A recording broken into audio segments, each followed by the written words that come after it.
بسم اللہ الرحمن الرحیم۔ گرین ڈیتھ، مصنف مظہر کلیم ایم اے، عمران سیریز۔ مہلکہ نے اپنی نئے ماڈل کی اسپورٹس کار ریکس کلب کے کمپاؤنڈ میں موڑی اور پھر اسے پارکنگ کی طرف لے گئی۔ پارکنگ میں کار روک کر وہ نیچے اتری اور کار لاک کر کے وہ تیزی سے قدم اٹھاتی مین گیٹ کی طرف بڑھتی چلی گئی۔ ہیلو سویٹ ہنی، اچانک کلب کے مین گیٹ سے نکل کر آنے والے ایک لہیم شہیم آدمی نے مخمور لہجے میں مہلکہ سے کہا، اور ساتھ ہی اس نے مہلکہ کا بازو پکڑ لیا۔ لیکن دوسرے لمحے مہلکہ کا دوسرا بازو بجلی کی تیزی سے گھما اور وہ لہیم شہیم آدمی زوردار تھپڑ کھا کر اچھل کر پشت کے بل نیچے جا گرا۔ Well done, well done! اچانک گیٹ کی طرف سے آتے ہوئے دو نوجوانوں نے رک کر باقاعدہ تالیاں بجاتے ہوئے کہا، اب اگر بکواس کی تو دل میں گولی اتار دوں گی۔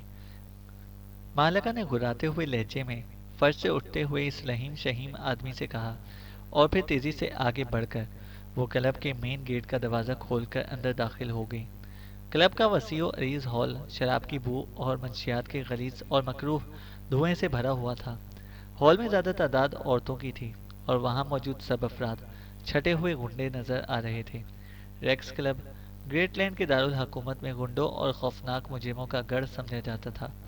جیسے ہی مہلکہ اندر داخل ہوئی، ہال میں سے کئی سیٹیاں ابھریں، لیکن مہلکہ تیز تیز قدم اٹھاتی کاؤنٹر کی طرف بڑھتی چلی گئی، جہاں دو پہلوان نما گنڈے موجود تھے، جن میں سے ایک تو سروس دینے میں مصروف تھا، جبکہ دوسرا سینے پر دونوں ہاتھ باندھے کھڑا مہلکہ کو اپنی طرف بڑھتے دیکھ رہا تھا۔ اسٹروگر سے ملنا ہے، مہلکہ نے کاؤنٹر پر جا کر اس پہلوان نما گنڈے سے کہا۔ کیا میں اسٹروگر سے کم ہوں سویٹی؟ پہلوان نما گنڈے نے بڑے اوباش لہجے میں کہا۔ تم اس سے زیادہ احمق ہو سکتے ہو، لیکن مجھے اسٹروگر سے ملنا ہے۔ بولو کہاں ملے گا وہ؟ مہلکہ نے منہ بناتے ہوئے کہا۔ مجھے کیا معلوم؟ کیا میں اسٹروگر کا سیکرٹری ہوں؟ وہ اس کلب میں آتا جاتا ضرور ہے، لیکن اب کہاں ہوگا مجھے کیا معلوم؟ پہلوان نما گنڈے نے برا سا منہ بناتے ہوئے درشت لہجے میں کہا۔ شاید اپنے احمق ہونے کی بات سن کر اس کا موڈ خراب ہو گیا تھا۔ کہاں سے پتہ لگے گا اس کا؟ مہلکہ نے کہا۔ جاؤ دفع ہو جاؤ، میرا سر نہ کھاؤ، جاؤ، جو میں نے کہہ دیا ہے سو کہہ دیا، گنڈے نے کہا۔ لیکن دوسرے لمحے ہال زوردار تھپڑ کی آواز سے گونج اٹھا اور وہ پہلوان نما گنڈا مہلکہ کا زوردار تھپڑ کھا کر اچھل کر ساتھ والے دوسرے کاؤنٹر مین سے ٹکرایا اور پھر اس طرح سیدھا ہو گیا جیسے پینڈولم حرکت کرتا ہے۔ تم نے مجھے تھپڑ مارا؟ مجھے؟ روکسی کو؟ مجھے؟ تم نے؟ اس پہلوان نما گنڈے نے غصے کی شدت سے بری طرح چیختے ہوئے کہا۔ اب بھی شرافت سے بتا دو کہ اسٹروگر کہاں ملے گا، مجھے اس سے ذاتی کام ہے، ورنہ ہاتھ پیر توڑ کر سڑک پر پھینکوا دوں گی، مہلکہ نے غراتے ہوئے لہجے میں کہا۔ ہال میں موجود سب افراد تھپڑ کی آواز اور پھر روکسی کی چیخ سے خاموش ہو کر ان کی طرف متوجہ ہو گئے تھے۔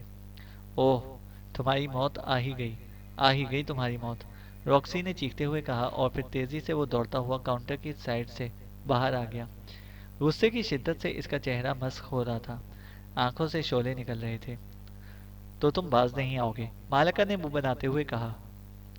اور پھر اس سے پہلے کہ روکسی سنبھلتا، مہلکہ کا بازو ایک بار پھر گھوما اور روکسی چیختا ہوا اچھل کر پہلو کے بل کاؤنٹر سے ٹکرایا، اور پھر اس کا جسم بوڑھا ہی تھا کہ مہلکہ نے کھڑی ہتھیلی کا وار پوری قوت سے اس کے پھیلے ہوئے سینے پر کیا تو پچاک کی آواز کے ساتھ ہی روکسی کے حلق سے گھٹی گھٹی چیخ نکلی اور وہ ایک جھٹکے سے سیدھا ہوا، لیکن دوسرے لمحے وہ یکلخت لہرایا، اس کے منہ اور ناک سے یکلخت خون کے فوارے کی طرح نکلنے لگا، اور دوسرے لمحے وہ لہراتا ہوا ایک دھماکے سے فرش پر گرا، اور اس کے ساتھ ہی اس کا جسم تیزی سے جھٹکے کھانے لگا اور پھر وہ ساکت ہو گیا۔